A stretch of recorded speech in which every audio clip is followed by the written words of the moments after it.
اے حسین اے حسین اے حسین جیتے رہو شبیر پہ مرنے والوں غم حسین منانے والے آباد رہے حسین منانے والے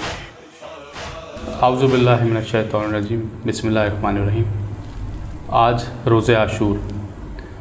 عہد کا دن، ہمارے اپنے مولا سے عہد کا دن۔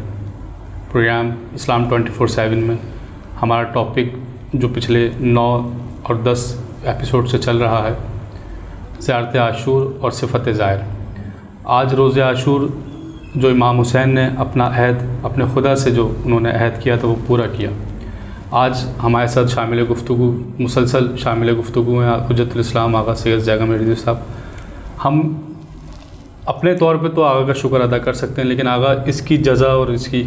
جو بھی ثواب ہے وہ آپ کو مولا حسین ہی دے سکتے ہیں۔ آغا، ہمارا جو یہ عنوان چل رہا ہے، اسی عنوان کے تحت ہم یہ کیسے پتہ چلے گا کہ ہماری معرفت یا ہمارا جو مولا سے عہد ہے اور ہماری معرفت اپنے اس درجے پہ پہنچ گئی ہے جس درجے پہ مولا ہمیں چاہتے ہیں دیکھنا؟ آج اس روز عاشور کے دن ہمیں یہ کیا آپ میسیج دیں گے یا کس طریقے سے ہمیں پتہ چلے گا؟ اعوذ باللہ من الشیطان الرجیم بسم اللہ الرحمن الرحیم الحمد للہ والصلاة والسلام علی اہلہا انا للہ وانا الیہ راجعون اعظم اللہ اجورنا واجورکم بمصائب حسین علیہ السلام۔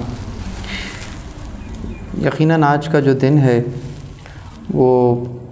ایک خاص دعوت فکر ہمیں اس عنوان سے دیتا ہے کہ جس کی طرف ابھی آپ نے اشارہ بھی فرمایا، جس کی طرف سورہ احزاب کی آیت میں بھی بیان ہوا کہ من المؤمنین رجال صدقوا ما عاہدوا، مردوں میں سے کچھ مرد ہیں جنہوں نے اپنا وعدہ پورا کر دیا، بے شک، اور جو باقی بچے ہیں ومنہم من ینتظر، کچھ ہیں کہ جو ابھی اس کے انتظار میں ہیں۔ تو یقیناً آج کا دن نہ صرف یہ کہ ایک تاریخی واقعے کی طرف ہمیں اس کو یاد دلاتا ہے، بلکہ اس واقعے کے محرکات کے جو کہ بہت اہم ہیں ان کی طرف ہمیں دقت کرنے کی دعوت دیتا ہے کہ آخر ایسا کیا تھا کہ جس کے سبب امام عالی مقام کا جو تقدس ہے، محبت ہے، اہمیت ہے، معاشرے میں ہونے کے باوجود انہیں تنہا کر دیا گیا اور انہیں کربلا کے اس میدان میں قتل کر دیا گیا، خون بہا دیا گیا، اور کسی نے رک کر نہیں پوچھا کہ حسین قتل ہو رہے ہیں۔ امام رضا علیہ السلام نے بھی یہی ایک جملہ اپنے چاہنے والے صحابی سے کہا کہ یا ابن شبیب ان کنت باکیا لشیء فابکی للحسین ابن علی ابن ابی طالب۔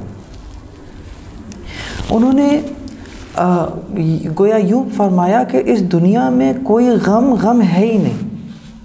سوائے غم حسین کے۔ بے شک، ان کی نظر میں کوئی غم، کہا اگر تمہیں دنیا رلائے کسی غم میں، یا تم اگر رونا چاہو، ان کنت باکیا لشیء، تم کسی وجہ سے مغموم اور رونا چاہ رہے ہو تو اس چیز پہ مت رو، فابکی للحسین ابن علی ابن ابی طالب، تم حسین ابن علی ابن ابی طالب پر رو۔ یہ خود ہمیں اس بات کی طرف اشارہ کرتا ہے مولا کا جملہ کہ امام حسین علیہ السلام کے قتل کے اندر ایک ایسا رمز پوشیدہ ہے کہ یقیناً کہ اس پہ دقت کی جائے تو کوئی بھی شخص طاغوت کا ساتھ نہیں دے گا، طاغوت کا مخالف رہے گا ہر دور کے اندر، اور حریت پسند رہے گا، آزاد رہے گا۔ اسی لیے کہ جب وہ کربلا کی طرف نظر کرے گا تو یقیناً وہ اپنی ذمہ داریوں کا احساس کرے گا یہی وجہ ہے کہ وقت کے طاغوت نے جب کبھی بھی ظاہر سید الشہداء علیہ الصلوۃ والسلام جب ان کی اس قبر پہ جاتے اور وہاں سے ایک توانائی لے کر واپس جاتے تو یہ طاغوت وقت کو اچھا نہیں لگتا، وہ ان کے اوپر ظلم اور ستم ڈھاتا، وہ ان کی راہ میں رکاوٹیں کھڑی کرتا، اس لیے کہ یہ زائر روضہ امام حسین علیہ السلام سے حریت کا درس لے کر واپس جاتے تھے۔ اور کوئی بھی وقت کا فرعون ہو اسے ایسی قوم پسند نہیں ہوگی کہ جو کہ خود اس کی آنکھوں میں آنکھیں ڈال کر کھڑی ہو جائے۔ تو اس اعتبار سے آج کا دن جو ہے وہ ہمیں درس حریت دیتا ہے کہ جہاں پر سر کٹ تو گیا مگر سر جھک نہ سکا، بے شک، جس پر شاعر نے بھی کہا کہ جھکانا چاہا تھا جس سر کو شام والوں نے، شکست دیکھیے اس سر کو خود اٹھا کے چلے۔ سبحان اللہ۔ تو اب یقیناً مولا حسین علیہ الصلوۃ والسلام نے عملی طور پر یہ بیان کر دیا کہ جس کلمے کو تم فقط ادا کر رہے ہو، لا الہ الا اللہ، اس کلمے کی عملی تفسیر اگر دیکھنا چاہو تو وہ کربلا کے میدان میں، یعنی کہ ہمارا کوئی معبود نہیں جس کو ہم الہ کہتے ہیں۔ اس کا مطلب یہ الگ بحث ہے، آج کے دن میں وہ مکتبی بحث نہیں چھڑنا چاہتا۔ معبود کا مطلب ہوتا ہے، یعنی الہ کا مطلب معبود مطلق، یعنی کہ جو ایک ایسا قادر اعلیٰ، ایک ایسا فرما روا کہ جس کے فرمان کے اوپر کسی کا فرمان غالب نہ ہو، ایک ایسا قدرت مند کہ جس کے اوپر کسی کی قدرت غالب نہ ہو، اس کو الہ کہتے ہیں۔ ایسی ہستی کہ جو کہ قدرت مند ہے، جس پر کسی کا فرمان غالب نہیں ہے، جس پر کسی کی حکومت غالب نہیں ہے، بلکہ ہر شخص محکوم ہے، ہر شخص، ہر نفس جو ہے وہ فقیر ہے۔ انتم الفقراء وهو الغنی الحمید، کہ تم سب فقیر ہو، وہی غنی ہے اور بہت حمد کیا جانے والا ہے۔ تو پروردگار عالم کے یہ جو صفت ہے یہ واضح فرمائی آپ نے عملی طور پر کہ ہم کسی نظام کو نہیں مانتے سوائے خدا کے نظام کے۔ تو حسین علیہ الصلوۃ والسلام اور ان کے چاہنے والے اسی ایک نکاتی ایجنڈے کے اوپر کہ حیات من الذلہ، ذلت ہم سے دور ہے، انہوں نے ذلت کا راستہ اختیار نہیں فرمایا۔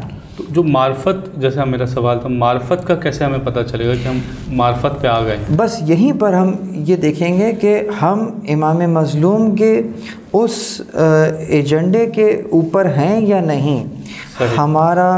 دل قلبی لقلبکم سلم، جب ہم ان کی زیارت پڑھ رہے ہوتے ہیں تو یہ جملہ کہتے ہیں کہ میرا دل آپ کے دل کے ساتھ جڑ گیا ہے، میرا قلب آپ کے قلب کے ساتھ جڑ گیا ہے۔ یہ جملہ خود اس بات کی ضمانت دیتا ہے کہ یقیناً میں نے آپ کو جیسے آپ کا مقام ہے میں نے ویسا پہچانا ہے۔ تو اگر میں یہ جو قلب آپ نے بولا یہ وہی قلب ہے جو ہم عام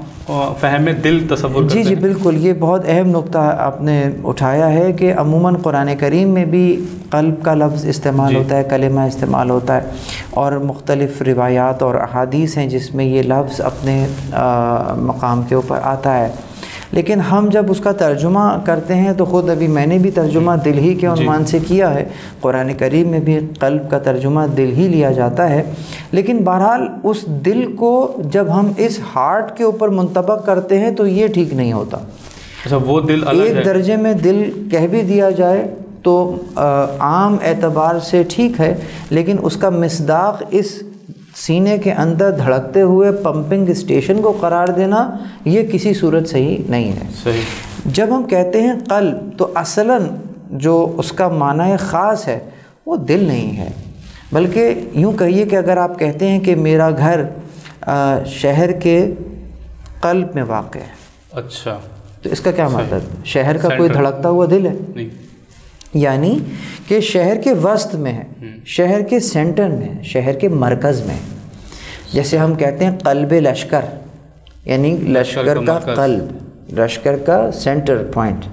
تو بالکل اسی طریقے سے میں اور آپ جب کہتے ہیں میرا قلب، یعنی کہ جو میری حقیقت ہے،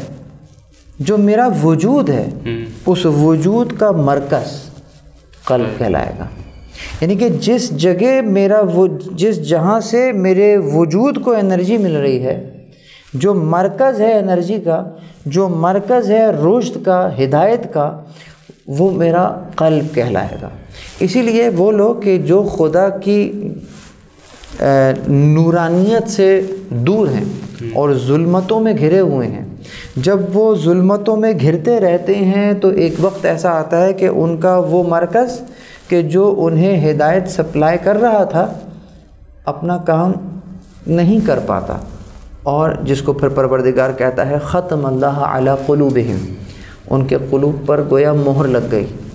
مہر لگنے کا مطلب قفل لگ گیا، یعنی کہ اب وہ اپنا کام نہیں کر رہا، اب ہدایت نہیں پہنچا، اس نے اس قلب کی بات کو سنا ہی نہیں، اور اتنا اگنور کیا کہ وہ اگنورنس جو ہے وہ ایک عام روٹین بن گئی ہے، اب اس کو ہدایت کی آواز نہیں آ رہی ہے۔ بالکل اسی طریقے سے جیسے آج کے دن سید الشہداء میدان کربلا میں یزید کی فوج سے کہہ رہے ہیں تمہیں کیوں میری آواز سنائی دے جبکہ تمہارے پیٹ حرام سے بھرے ہوئے ہیں۔ یعنی کہ شکم اگر حرام سے بھر گیا ہو تو امام وقت کی آواز کانوں میں نہیں آتی، امام پکار رہے ہیں، آپ کی آواز استغاثہ بلند ہو رہی ہے، حل من ناصر ینصرنا کی آواز آج ہی کے دن بلند ہوئی ہے، لیکن اس کو سننے والے کتنے ہیں؟ ممکن ہے جو سامنے کھڑے ہیں وہ اس آواز کو نہ سن رہے ہوں، اور آج 1443 ہجری کے اندر 1443 ہجرہ کے اندر آج جو آپ لوگ یہ پروگرام دیکھ رہے ہیں، یقیناً یہ امام حسین کی آواز استغاثہ پر لبیک ہے کہ ہم نے سنا اور ہم لبیک کہہ رہے ہیں یا ابا عبداللہ۔ تو یقیناً یہ وہ آواز ہے کہ جس کو فقط کانوں سے نہیں سنا جائے گا بلکہ اس کو بصیرت سے سنا جائے گا۔ ہر زندہ دل، ہر زندہ ضمیر شخص امام علیہ السلام کے آواز استغاثہ کو سنتا ہے اور اپنے انداز سے جواب دیتا ہے۔ ناظرین کرام، ہمارے پروگرام میں ایک وقفے کا وقت ہوا ہے، وقفے کے بعد ہم آغا سے پوچھیں گے کہ آج روز عاشور کے دن کیا واقعات پیش آئے، تو ہم آغا سے اس کے بارے میں تفصیل سے پوچھیں گے۔ السلام علیکم۔ ہمیں حسین منانے والے آباد نہیں، ہمیں حسین منانے والے۔ جی ناظرین، وقفے کے بعد ہم دوبارہ آپ کی خدمت میں حاضر ہیں۔ جیسا کہ میں نے آپ کو کہا کہ آج روز عاشور ہے، اور ہم بریک سے پہلے جو اپنی گفتگو کر رہے تھے، تو بس آغا کی طرف میں جاؤں گا، اور روز عاشور ہے، ہم کوشش کریں گے کہ آج کے دن کی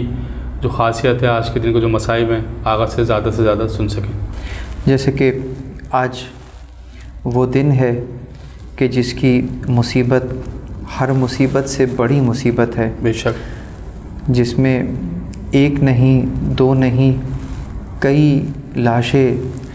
کربلا کی تپتی ہوئی زمین پر بکھرے ہوئے ہیں، اور کون کون اس زمین پر موجود ہے جہاں ایک نہیں، دو نہیں، 18 بنی ہاشم اس بے دردی سے قتل کر دیے گئے۔ زیارت میں بھی ہم ایک جملہ اس انداز سے پڑھتے ہیں کہ ھذا یوم، یہ وہ دن ہے، تبرکت بہ بنو امیۃ وابن عاقلۃ الاکباد اللعین ابن اللعین۔ یقیناً یہ دن اگر کسی کے لیے برکت کا دن ہے تو وہ کون ہے؟ وہ وہی ہیں جو کہ لعین ابن اللعین ہے، جو آج کے دن برکت کے عنوان سے اسے جانتے ہیں، وگرنہ وہ محمد اور اہل بیت محمد علیہ السلام سے جو محبت رکھنے والے لوگ ہیں وہ یقیناً آج رسول اللہ کو ان کے بیٹے کی شہادت پر پرسہ پیش کر رہے ہوں گے۔ یقیناً عاشور کا دن وہ دن ہے کہ جس دن قرآن کے پاروں کو پارا پارا کر دیا گیا، جس دن قرآن کے ورق نیزوں پر اٹھائے گئے،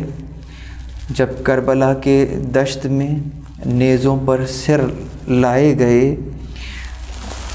فتح عظیم الشان کے ایوان سجوائے گئے، باغوں کا رخ موڑا گیا، خیمے اکھڑوائے گئے، قرآن کے سارے ورق نیزوں پر پھیلائے گئے، تپتی ہوئی موجوں کے ساحل پر سفینہ آ گیا، ہائے ہائے، عاشور کے سورج کے چہرے پر پسینہ آ گیا۔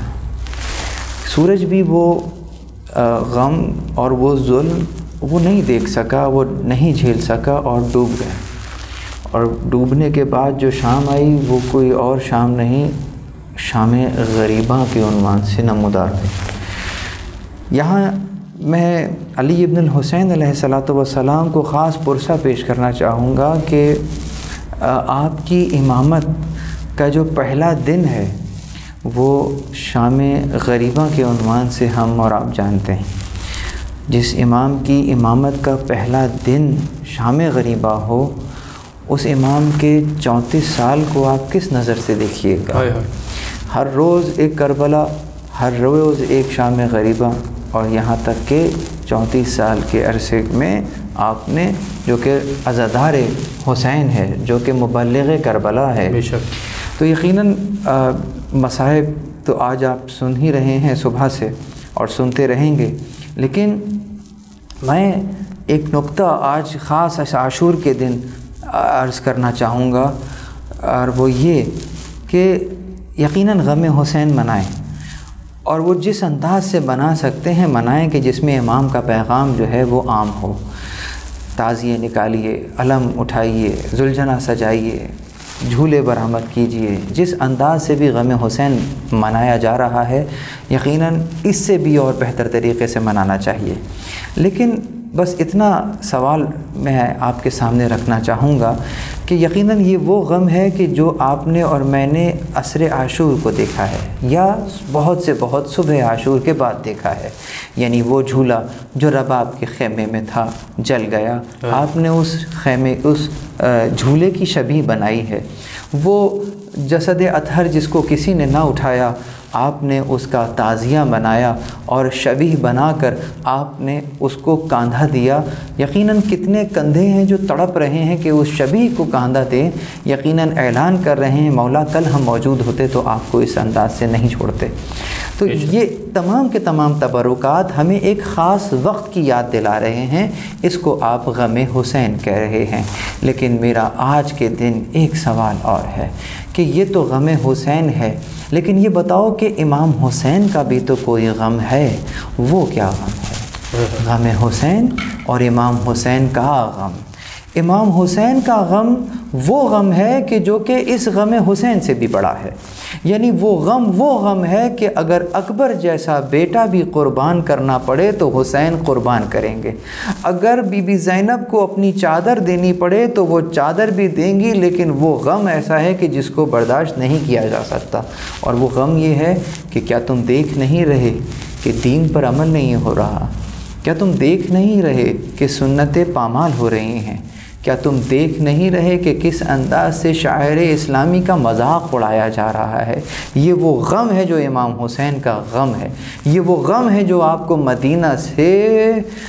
کربلا لے کر آیا ہے، جس غم کے لیے یہ غم امام علیہ الصلاۃ والسلام نے متحمل کیا۔ اور آج جو آپ نے یہ گھڑیاں گزاری ہیں نا، ابھی کچھ دیر پہلے ہی کی بات ہے کہ امام علیہ الصلاۃ والسلام کے ہاتھوں پر علی اصغر کا خون تھا، اور اس خون کو آپ نے آسمان کی طرف یہ کہتے ہوئے اچھال دیا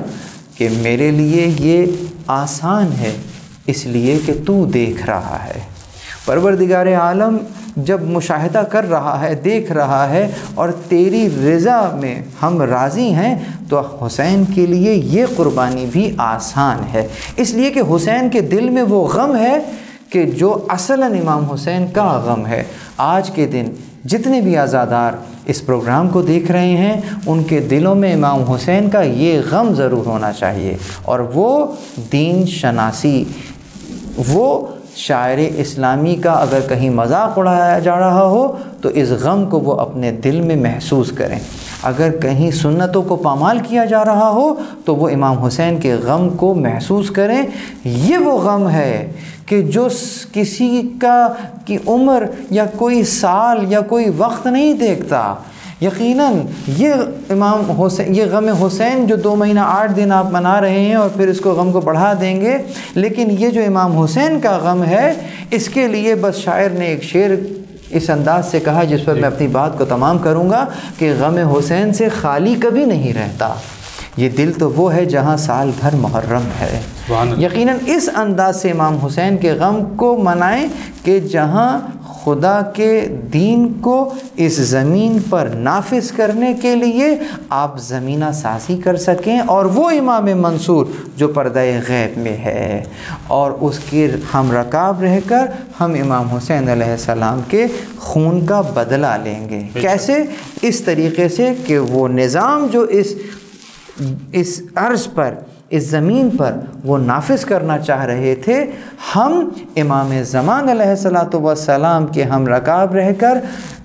طاغوت سے ٹکرانے کے بعد اس زمین کے اوپر عدل و انصاف کو نافذ کریں گے، جو کہ امام حسین علیہ السلام کی خواہش تھی، جو آپ کے اجداد کی سیرت ہے۔ بے شک، بہت شکریہ آغا۔ اس ساری حاصل گفتگو آغا یہی ہے، میں ناظرین کو بھی یہی بتانا چاہوں گا آپ کی تمام گفتگو کہ عشق جو ہے قربانی مانگتا ہے، اور مولا حسین سے بڑی قربانی کسی کی بھی نہیں ہے، لیکن ہم کوشش یہ ضرور کر سکتے ہیں کہ ہم جو اپنی زندگی ویسے گزاریں جیسی مولا ہم سے چاہتے ہیں۔ اپنے میزبان سید مصر مدر کو اجازت دیجیے، خدا حافظ، السلام علیکم۔ شبیر پہ مرنے والوں غم حسین منانے والے آباد